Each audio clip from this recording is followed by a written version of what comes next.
Good morning, student. How are you all?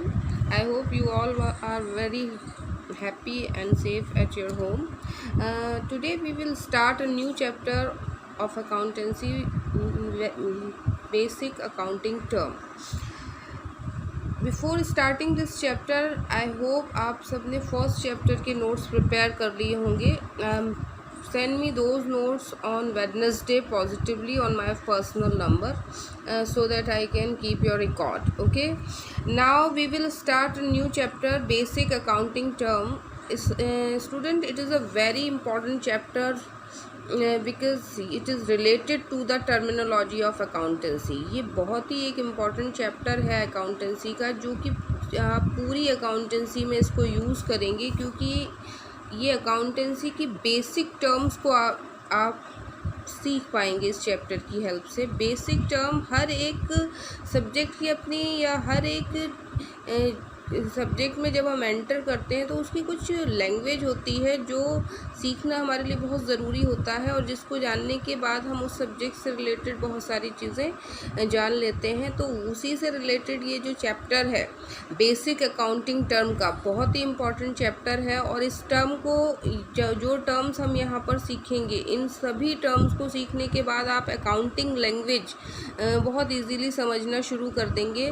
आपको समझ में आएंगी कि हमारे यहाँ पर जो टर्म्स यूज़ हम करते हैं, assets, liabilities, capital, drawings, transactions, और बहुत सारी टर्म्स हैं, वो होती क्या हैं और उनका क्या यूज़ होता है. तो ये पूरे चैप्टर में जितने भी टॉपिक हैं बेसिक अकाउंटिंग टर्म से रिलेटेड, जितनी भी टर्म्स हैं, उन सभी टर्म्स को मैं एक्सप्लेन करूँगी वन बाय वन, ताकि आप लोग एबल हो जाएं कि अकाउंटिंग से टर्म्स को कैसे डिफ़ाइन किया जाता है, उनके मीनिंग क्या होते हैं. और ये पूरा का पूरा जो चैप्टर है ये आपको आगे अकाउंटिंग में बहुत हेल्पफुल होगा. It is a very important chapter, so I am going to explain it to you. The basic accounting term में सबसे पहला जो टर्म है वो है बिजनेस ट्रांजैक्शंस. आपको मैंने बिजनेस ट्रांजैक्शंस के बारे में पहले भी बताया है. बिजनेस में ट्रांजैक्शंस ही होते हैं. ट्रांजैक्शन मीन्स क्या होता है? लेन देन. जब भी हम मैंने आपको पहले भी बताया था कि जब भी हम कुछ लेते हैं तो बदले में हमें कुछ ना कुछ देना पड़ता है. तो बिज़नेस में हमेशा क्या होते हैं? ट्रांजैक्शंस ही होते हैं. और जो ट्रांजैक्शंस होते हैं वो किस टर्म में होते हैं? मनी की टर्म में. आप जब मार्केट जाते हो तो आप कोई भी सामान खरीदते हो तो बदले में क्या देते हो? मनी. तो वो क्या है? वो ट्रांजैक्शन है जिसमें आपने कोई भी सामान खरीदा और बदले में क्या पे किया? मनी पे की. तो अगर हम बिजनेस ट्रांजैक्शन को डिफ़ाइन करें तो उसकी डेफिनेशन कुछ इस तरीके से निकलेगी, और उसका मीनिंग कुछ इस तरीके से निकलेगा कि it is an agreement between two parties involving transfer और एक्सचेंज ऑफ गुड्स और सर्विसेज. यानी वही मीनिंग हो गया कि इसमें दो पार्टीज़ होती हैं और किस चीज़ में इन्वॉल्व होती हैं, या तो किसी चीज़ की आपस में एक्सचेंज करते हैं, या मनी के एवज़ में कोई भी सामान लेते और देते हैं. यहाँ सामान, गुड्स मीन्स होता है सामान, और सर्विसेज यानी जो भी हम सेवाएं, किसी बिज़नेस में हम सामान बेचते हैं और किसी बिज़नेस में हम क्या देते हैं? सर्विसेज प्रोवाइड करते हैं. फॉर एग्ज़ाम्पल, अगर आप क्लोथ्स की शॉप पर जाएंगे तो आप क्या खरीदते हो? सामान खरीदते हो. सामान मीन्स कोई भी क्लोथ खरीद करके लेकर आते हो. लेकिन अगर आप मोबाइल कंपनी से डील करते हो, यानी वो आपको क्या देते हैं? जब हम रिचार्ज कराते हैं फ़ोन का तो हमें क्या मिलती हैं? सर्विसेज. क्योंकि मोबाइल के थ्रू हम कहीं से भी किसी से भी बात कर सकते हैं. तो मोबाइल को ख़रीदना वो गुड्स में की कैटेगरी में आ जाएगा, और उसके थ्रू बात करना और उसके एवज़ में अगर हम मनी ट्रांसफ़र करते हैं तो वो सर्विसेज की कैटेगरी में आ जाएगा. तो इस तरीके से गुड्स और सर्विसेज के लिए जो भी मनी हम पे करते हैं, यानी कुछ देने के बाद हमें अगर बदले में कुछ मिलता है तो वो किस कैटेगरी में आ जाता है? बिज़नेस ट्रांजैक्शन की कैटेगरी में आता है. बिज़नेस ट्रांजैक्शंस को मेनली दो कैटेगरीज़ में डिवाइड किया गया है. एक तो इसमें जब हम बिज़नेस ट्रांजैक्शंस को डिवाइड करते हैं तो ये बिज़नेस में जितने भी ट्रांजैक्शंस हैं उनको डिवाइड करने के लिए सबसे पहले इंटरनल ट्रांजैक्शन और एक्सटर्नल ट्रांजैक्शन, ये जो क्लासिफिकेशन किया गया है वो relationship with the accounting unit, यानी अकाउंटिंग यूनिट के बेस पर जब हम बिजनेस ट्रांजैक्शन को डिवाइड करते हैं तो वो दो कैटेगरीज में डिवाइड होता है। First one is internal transaction and external transaction. अब आप सोचेंगे इंटरनल एक्सटर्नल ट्रांजैक्शंस क्या होते हैं। जब बिजनेस टू बिजनेस कोई ट्रांजैक्शन होता है, यानी एक बिजनेसमैन दूसरे बिजनेसमैन से कोई सामान खरीदता है या बेचता है, तो वो होते हैं इंटरनल ट्रांजैक्शन। अब जैसे मान लीजिए किसी बिजनेस में रॉ मटेरियल ख़रीदा जाता है, तो रॉ मटेरियल एक बिजनेसमैन दूसरे बिजनेसमैन से ख़रीदेगा, तो वो कैसा ट्रांजैक्शन हो गया, इंटरनल बिजनेस ट्रांजैक्शन। और एक्सटर्नल बिजनेस ट्रांजैक्शन में क्या होता है कि एक बिजनेसमैन अपना प्रोडक्ट किसको बेचता है, अपने कस्टमर्स को, यानी बना करके कोई भी सामान उसने किसे बेचा, कस्टमर को, तो वो कैसा ट्रांजैक्शन हो गया, एक्सटर्नल बिजनेस ट्रांजैक्शन। तो इंटरनल में बिजनेस टू बिजनेस ट्रांजैक्शन होता है, एक बिजनेसमैन दूसरे बिजनेसमैन को कोई भी प्रोडक्ट खरीदता है या बेचता है, जो कि बिजनेसमैन अक्सर करते हैं कि रॉ मटेरियल की ज़रूरत होती है तो वो दूसरे बिजनेसमैन को अप्रोच करते हैं। और दूसरे में जो एक्सटर्नल ट्रांजैक्शंस होते हैं वो एक्सटर्नल ट्रांजैक्शंस होते हैं बिजनेसमैन टू कस्टमर के बीच में, क्योंकि बिजनेसमैन कोई भी प्रोडक्ट बना करके अल्टीमेटली किसके पास सेल करता है, कंज्यूमर या कस्टमर के पास। दूसरा जो इसका क्लासिफिकेशन का टाइप है वो है mode of settlement of value. Mode of settlement of value में क्या होता है कि ट्रांजैक्शंस को ये एक इम्पॉर्टेंट इसका जो टाइप है ट्रांजैक्शन का, इसके अंदर क्या होता है कि ट्रांजैक्शन को दो टाइप्स में डिवाइड किया जाता है, कैश ट्रांजैक्शन और क्रेडिट ट्रांजैक्शन। कैश और क्रेडिट ट्रांजैक्शन क्या होते हैं, अब इसे समझ लीजिए, ये भी मैं आपको पहले बता चुकी हूँ। जब भी हम कोई प्रोडक्ट ख़रीदते हैं तो एट ए टाइम जब पेमेंट करते हैं तो वो ट्रांजैक्शन हो जाता है कैश ट्रांजैक्शन। इसे हिंदी में आपने सुना भी होगा, नगद सामान खरीदना। सॉरी। अब आते हैं हम क्रेडिट ट्रांजैक्शंस पर। क्रेडिट ट्रांजैक्शंस वो ट्रांजैक्शन होते हैं जिसमें हम गुड्स या सर्विसेज लेते time payment at a time ना करके उस पेमेंट को डिले कर दें। यानी हम हिंदी में अगर इसे एक्सप्लेन करें तो उधार सामान खरीदते हैं, यानी हम सामान तो ले लेते हैं लेकिन पैसा नहीं देते। तो ऐसे में जब ये ऐसे ट्रांजैक्शन किनके साथ होते हैं, जिनको हम जानते हैं, क्योंकि कोई नया तो आपको उधार देगा नहीं, लेकिन हाँ जिनसे हमारी जान पहचान होती है, तो कई बार मनी की कमी होने की वजह से या कोई और रीज़न होने की वजह से अगर हमारे पास पैसे नहीं हैं तो हम तब भी सामान खरीद लेते हैं। तो ऐसे में वो लोग क्या करते हैं, हमारा रिकॉर्ड रखते हैं। तो बिज़नेस में कैश और क्रेडिट दो टाइप के ट्रांजैक्शन होते हैं, और हर एक बिजनेसमैन को कैश ट्रांजैक्शन भी करने होते हैं और क्रेडिट भी करने होते हैं। रीज़न ये होता है कि कैश ट्रांजैक्शन में तो उसे एट ए टाइम मनी मिल जाती है, लेकिन क्रेडिट ट्रांजैक्शन में उसे मनी डिले बेशक हो जाती है, लेकिन उसके बिज़नेस की सेल जो है वो बढ़ जाती है। तो हर एक बिजनेसमैन को कैश और क्रेडिट दोनों टाइप के ट्रांजैक्शन करने होते हैं। जो बिजनेसमैन सिर्फ कैश ट्रांजैक्शन करते हैं उनके बिज़नेस का स्कोप बहुत बड़ा नहीं होता, और वो एक बड़े बेस पर या बड़े लेवल पर बिजनेस नहीं कर सकते। तो हर एक बिजनेसमैन कैश और क्रेडिट दोनों टाइप के ट्रांजैक्शंस करता है। क्रेडिट ट्रांजैक्शन में रिस्क तो होता है। रिस्क क्या होता है कि मान लीजिए कोई उधार ले गया लेकिन आगे जाके वापस ना करे तो हमारा पैसा क्या हो सकता है, डूब सकता है। लेकिन फिर भी इन ट्रांजैक्शंस को एक बिजनेसमैन करता है, क्योंकि इन ट्रांजैक्शन की वजह से उसकी सेल, उसके बिजनेस का स्केल बढ़ता है। तो ये दोनों ही टाइप बहुत इंपॉर्टेंट है। तो आपको ये आगे और भी एक्सप्लेन किए जाएंगे कि कैश और क्रेडिट ट्रांजैक्शंस किस तरीके से बिजनेस में होते हैं। Now we will go through the next terminology which is capital. Capital के बारे में भी मैंने आपको पहले बताया था जब आपको अकाउंटिंग के बारे में थोड़ी सी इन्फॉर्मेशन दी थी। कैपिटल क्या है, एक बिजनेसमैन अपने बिजनेस को स्टार्ट करने के लिए अपनी ही मनी को, जो उसके पास जो भी सेविंग्स होती हैं उन्हीं सेविंग से वो बिज़नेस के स्टार्टिंग के बारे में सोचता है। तो वो अपने बिज़नेस में अपने जो सेविंग्स हैं उनको इन्वेस्ट करता है।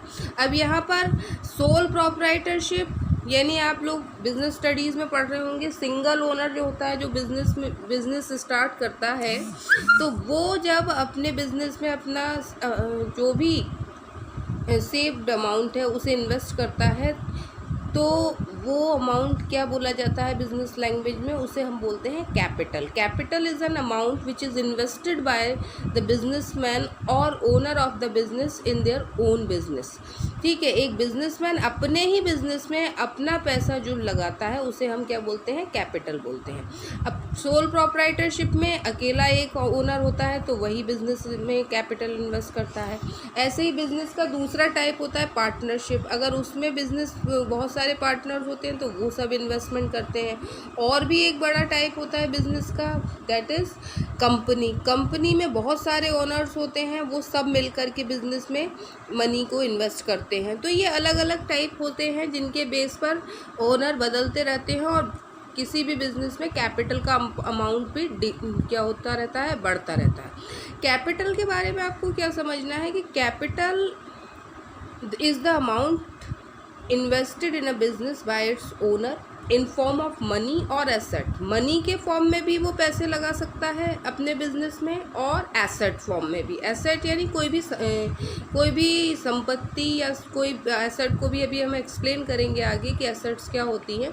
यहाँ अभी फ़िलहाल आप ये समझ लीजिए कि बिज़नेस में कोई भी किसी भी टाइप की कोई सामान हमने इन्वेस्ट कर दिया, मान लीजिए बिल्डिंग से स्टार्ट कर रहे हैं हम, बिल्डिंग दे रहे हैं बिज़नेस को, या बिज़नेस को फर्नीचर दे रहे हैं, तो ये एसेट्स का काम कर रही हैं।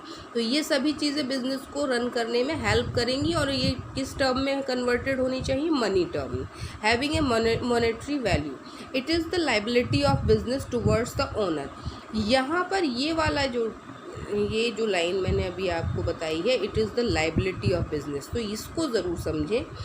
कैपिटल जो होती है वो बिजनेस की लाइबिलिटी है। अब आपको यहाँ ये समझना होगा कि ये बिज़नेस की लाइबिलिटी कैसे है। जब ओनर खुद ही अपना पैसा अपने बिजनेस में इन्वेस्ट कर रहा है तो वो लाइबिलिटी कैसे, लाइबिलिटी मीन्स जो हमें दूसरों को वापस करना है, तो ओनर को कौन वापस करेगा। तो देखिए, आपको ये टर्म समझनी बहुत ज़रूरी है। आगे हम आपको अकाउंटिंग प्रिंसिपल्स में बताएंगे। एक प्रिंसिपल होता है, प्रिंसिपल का नाम है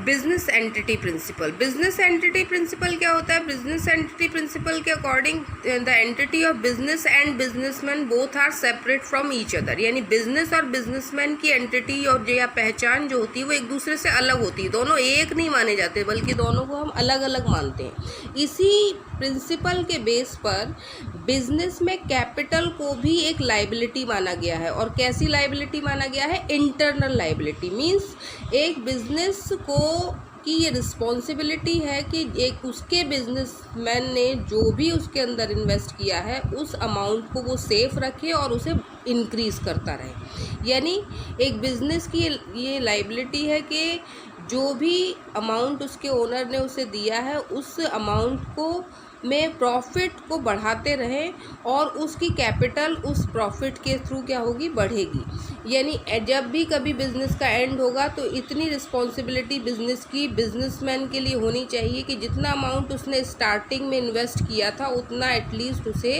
रिटर्न किया जा सके। तो क्या कहेंगे हम? Capital is the internal liability of business towards its owner. यानी बिजनेस की इंटरनल लाइबिलिटी क्या होती है? कैपिटल होती है। किसके लिए होती है ये लाइबिलिटी? ओनर के लिए। क्यों होती है ये लाइबिलिटी? क्योंकि business entity is separate from businessman's या ओनर्स एंटिटी। यानी बिजनेस की बिजनेसमैन से जो एंटिटी है, जो पहचान है, वो कैसी है? सेपरेट है, अलग है। इस बेस पर हमने कैपिटल को क्या माना है? बिजनेस की लाइबिलिटी। और कैसी लाइबिलिटी माना है? Internal liability. ये आप लोग बहुत ध्यान से इस वाले पॉइंट पर थोड़ा फोकस करेंगे। अब इसके बाद नेक्स्ट जो हमारी टर्मिनोलॉजी है वो भी बहुत इम्पॉर्टेंट है, दैट इज़ ड्राइंग्स। एक बिजनेसमैन अपने बिजनेस में पैसा इन्वेस्ट करता है तो उसको हम क्या बोलते हैं? कैपिटल बोलते हैं। लेकिन कई बार एक बिजनेसमैन अपने ही बिजनेस में से कोई सा सामान या कोई प्रोडक्ट अपने पर्सनल यूज़ के लिए निकाल लेता है तो उसका भी रिकॉर्ड बिजनेस बुक्स में रखना बहुत ज़रूरी है। देखिए, बिजनेस बुक्स में हर चीज़ का रिकॉर्ड रखना ज़रूरी है। ये नहीं है कि बिज़नेस हमारा है तो हम कुछ भी निकाल सकते हैं। उसको भी प्रॉपर वे में रिकॉर्ड किया जाता है और उसे भी एक टर्म दी गई है और उसका नाम है ड्राइंग्स। ड्राइंग्स वो अमाउंट या वो अमाउंट हैं या जो कि प्रोपराइटर अपने ही बिजनेस में से अपने पर्सनल यूज़ के लिए निकालता है। It is an amount withdrawn और goods taken by the proprietor for personal use. ये एक ऐसा अमाउंट है या ऐसी गुड्स हैं जिनको प्रोपराइटर अपने पर्सनल यूज़ के लिए अपने ही बिजनेस में से विड्रॉ करता है। ये बहुत इम्पॉर्टेंट टर्म है। अब आप सोच रहे होंगे कि ड्राइंग्स उसका खुद का बिजनेस है, वो चाहे जो चाहे वो निकाल सकता है, तो ऐसा नहीं है। जब भी कोई बिजनेसमैन अपने बिजनेस में से ड्राइंग्स करता है तो उसका भी प्रॉपर रिकॉर्ड रखा जाता है। क्यों रखा जाता है? क्योंकि अगर उसने ड्राइंग्स की हैं और हम उसका प्रॉपर रिकॉर्ड नहीं रखेंगे तो हमारे बिजनेस का जो रिज़ल्ट आएगा एंड ऑफ द ईयर, जो प्रॉफिट या लॉस हम निकालेंगे, वो एक्यूरेट नहीं होगा। अब जब वो एक्यूरेट नहीं होगा, क्यों नहीं होगा? क्योंकि हमने ड्राइंग्स का या जो अमाउंट उसने विड्रॉ किए उसका कोई रिकॉर्ड ही नहीं रखा, तो ऐसे रिज़ल्ट फिर एक्यूरेट नहीं माने जाएंगे। फॉर एग्जांपल मान लीजिए किसी का साड़ियों का बिजनेस है, तो उसने 20 साड़ियाँ खरीदी, 20 में से उसने 1 साड़ी अपने या 2 साड़ी अपने घर में अपने वाइफ को यूज़ करने के लिए दे दी, तो अब वो तो सेल होंगी नहीं। अब जब वो सेल नहीं होंगी तो ऑब्वियस सी बात है, उनको ख़रीदने पर तो उसने खर्च कर दिया, लेकिन सेल नहीं हुई तो प्रॉफिट नहीं हुआ, तो फिर उसका जो प्रॉफिट मार्जिन है वो क्या हो जाएगा? कम हो जाएगा। लेकिन अगर वो बिज़नेस बुक्स में ये दिखाएगा कि 2 साड़ियाँ एज ड्राइंग्स उसने अपने पर्सनल यूज़ के लिए निकाली थी, जिन पर प्रॉफिट मार्जिन नहीं हो पाया या जिनकी वजह से प्रॉफिट मार्जिन नहीं हो पाया, तो हमारे अकाउंटिंग रिज़ल्ट एक प्रॉपर रिकॉर्ड हमें देंगे। तो it is very necessary to record the amount of drawings in the books of accounts की बुक्स में हर एक रिकॉर्ड को प्रॉपर वे में जब हम रिकॉर्ड करते हैं तभी हमारे रिज़ल्ट जो होते हैं वो कैसे होते हैं? बिल्कुल एक्यूरेट आते हैं। अगर आप चीज़ों को छोड़ देंगे तो आपके रिज़ल्ट एक्यूरेट नहीं आएंगे। तो इसीलिए ड्राइंग्स का एक इम्पॉर्टेंट रोल होता है, और ड्राइंग्स वो अमाउंट होते हैं जो बिजनेसमैन अपने ही बिजनेस में से पर्सनल यूज़ के लिए मनी टर्म में या फिर किसी भी तरीके की गुड्स के टर्म में विड्रॉ करता है। ठीक है। अब ये जो टर्म है ये आपको बहुत इम्पोर्टेंटली इस पर ध्यान रखना है। अब नेक्स्ट टर्म है वो है लायबिलिटीज़। इस चैप्टर की खासियत ये है कि इसमें जितनी भी टर्म्स हैं वो बहुत इम्पॉर्टेंट है और आगे आपके अकाउंटेंसी के पूरे पार्ट में इनका यूज़ होने वाला है, जिनके बारे में अभी हम पहले भी बात करते रहे। शायद आपको पहले ये समझ में ना आती हो कि मैम ये किस टाइप की लैंग्वेज बोल रही हैं, लेकिन वो हमारी सारी अकाउंटिंग लैंग्वेज है जो आप धीरे धीरे सीख लेंगे। लायबिलिटीज़ के बारे में भी आपने सुना होगा। Liability means amount payable by the business, यानी अमाउंट बिजनेस में हम 2 तरीके से बिजनेस स्टार्ट करते हैं। एक तो अपना पैसा लगाते हैं बिजनेस में, जिसको हम क्या बोलते हैं? कैपिटल। अभी बताया था मैंने कि जो बिजनेसमैन अपने ही बिजनेस में अपनी मनी को इन्वेस्ट करता है तो वो अमाउंट क्या होता है? कैपिटल होता है। और दूसरा अदर सोर्सेज से हम बिजनेस में पैसा इन्वेस्ट करते हैं। अदर सोर्सेज कैसे? मान लीजिए अगर हमारा अपना पैसा कम है तो फिर हम कहाँ से लेते हैं? बैंकों से लोन लेते हैं, रिलेटिव से कोई अमाउंट क्या करते हैं? उधार लेते हैं। तो ऐसे में वो भी तो हमें देना पड़ेगा ना फ्यूचर में, और उस पर इंटरेस्ट भी देना पड़ेगा। तो ये जो अमाउंट हम जिनकी हेल्प से अपना बिजनेस स्टार्ट करते हैं उनको हमें फ्यूचर में वापस भी करना होता है। तो ये वही है लायबिलिटी। क्या है? Liability means amount payable by the business. और ये जो अमाउंट है ये बिजनेस को देने ही देने होते हैं। अब कैपिटल को अभी मैंने आपको बताया था कि कैपिटल तो इंटरनल लायबिलिटी होती है। इंटरनल क्यों? क्योंकि वो बिजनेसमैन को खुद ही लेनी होती है, और वो कब लेता है? जब उसका बिजनेस बंद होता है। लेकिन एक्सटर्नल लायबिलिटी तो एक पर्टिकुलर टाइम के लिए लेते हैं, और उन्हें उस पर्टिकुलर टाइम के बाद ही हमें क्या करना होता है? वापस करना होता है। फॉर एग्ज़ाम्पल अगर हमने बैंक से लोन लिया है, मान लीजिए 2 साल के लिए बैंक से लोन लिया है, तो 2 साल तक तो हम उस लोन को वापस नहीं करेंगे, लेकिन after 2 year we have to return that money to the bank. तो 2 साल बाद हमें वो पैसा बैंक को वापस करना पड़ेगा, और इस बीच में हमें उस पर क्या देना पड़ेगा? इंटरेस्ट भी देना पड़ेगा। तो ये जो अमाउंट जो हमने लिए हैं अपने बिजनेस को रन करने के लिए, इनको हमें एक पर्टिकुलर टाइम के बाद उन सभी पार्टीज़ को वापस देना होता है जिनसे हमने ये अमाउंट लिया है। तो इंटरनल, इसके बेस पर हमने लायबिलिटी को 2 पार्ट्स में डिवाइड किया है। एक तो इंटरनल लायबिलिटी और दूसरी एक्सटर्नल लायबिलिटी। इंटरनल लायबिलिटी सिर्फ एक होती है बिजनेस में, वो कौन सी होती है? Capital. Internal liabilities only capital, ये ध्यान रखिएगा, क्योंकि कैपिटल क्या है? बिजनेसमैन को वापस करनी है बिजनेस को, कब? जब एंड होगा बिजनेस का, तो ये तो इंटरनल लायबिलिटी है। लेकिन एक्सटर्नल लायबिलिटी वो लायबिलिटीज़ होती हैं जो हम आउटसाइडर्स से, यानी बाहरी लोगों से हम क्या लेते हैं? उधार लेते हैं, अमाउंट बोरो करते हैं। वो बाहरी लोग कौन हो सकते हैं? बैंक हो सकते हैं, फाइनेंशियल इंस्टीट्यूशंस हो सकते हैं, या फिर हमारे रिलेटिव्स हो सकते हैं, फ्रेंड्स हो सकते हैं, जिनसे हम पैसा उधार लेते हैं और एक पर्टिकुलर टाइम जो हम उन्हें देते हैं उसके बाद उन्हें वो पैसा वापस कर देते थे। वो कैसी लायबिलिटी होती है? वो होती है हमारी एक्सटर्नल लायबिलिटी। एक्सटर्नल लायबिलिटी और इंटरनल लायबिलिटी, इनके बेस पर हमारी टोटल लायबिलिटीज़ बनती हैं। लेकिन हम एक्सटर्नल लायबिलिटीज़ को भी दो पार्ट्स में डिवाइड करते हैं। External liabilities are further divided into two parts. ये हैं आपकी एक्सटर्नल लायबिलिटीज़ के पार्ट्स। इनमें पहली होती है non current liabilities and second one is current liabilities. Non current liabilities और करेंट लायबिलिटीज़ को इनके टाइम के बेस पर डिवाइड किया गया है। नॉन करेंट लायबिलिटीज़ वो लायबिलिटीज़ होती हैं जिनका पेमेंट हमें 1 ईयर के ड्यूरेशन के बाद करना होता है, यानी 12 मंथ के बाद जिन लायबिलिटीज़ का हम पेमेंट करते हैं वो लायबिलिटीज़ होती है हमारी नॉन करेंट लायबिलिटीज़। इनमें आप एग्जाम्पल के रूप में लिख सकते हैं डिवेंचर्स। अब यहाँ पर हम आते हैं कि डिवेंचर क्या होते हैं भाई। तो डिवेंचर ये भी हमारी अकाउंटिंग टर्म है, इसको भी मैं आपको अभी बता देती हूँ। डिवेंचर हो गया, bank loan, long term bank loan हो गए, लॉन्ग टर्म बैंक लोन।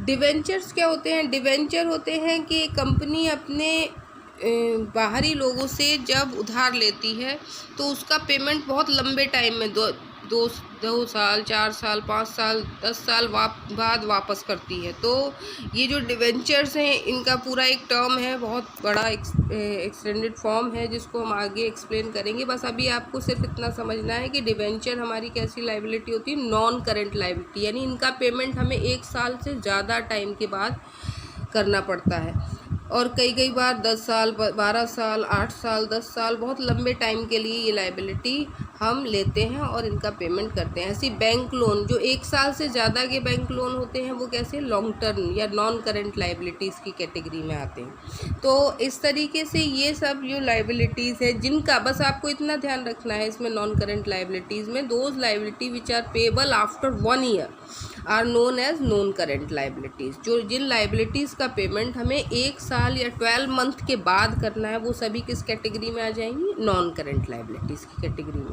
अब दूसरी कौन सी है? Current liabilities. Current liabilities are those liabilities which are payable within 12 month, यानी इसका जस्ट अपोजिट। इनका पेमेंट तो हमें 1 साल के बाद यानी 12 महीने के बाद करना है, और अब के बाद कितना भी हो सकता है, 2 साल, 3 साल, 10 साल, 15 साल, 20 साल। लेकिन करेंट लायबिलिटीज़ वो लायबिलिटीज़ होती हैं जिनका पेमेंट हमें विद इन 1 ईयर करना होता है, यानी 12 मंथ के अंदर जिन लायबिलिटीज़ को हमें वापस करना होता है वो लायबिलिटीज़ कैसी लायबिलिटीज़ होती हैं? Current liabilities. इनके एग्जाम्पल होते हैं क्रेडिटर्स, बैंक ओवरड्राफ्ट,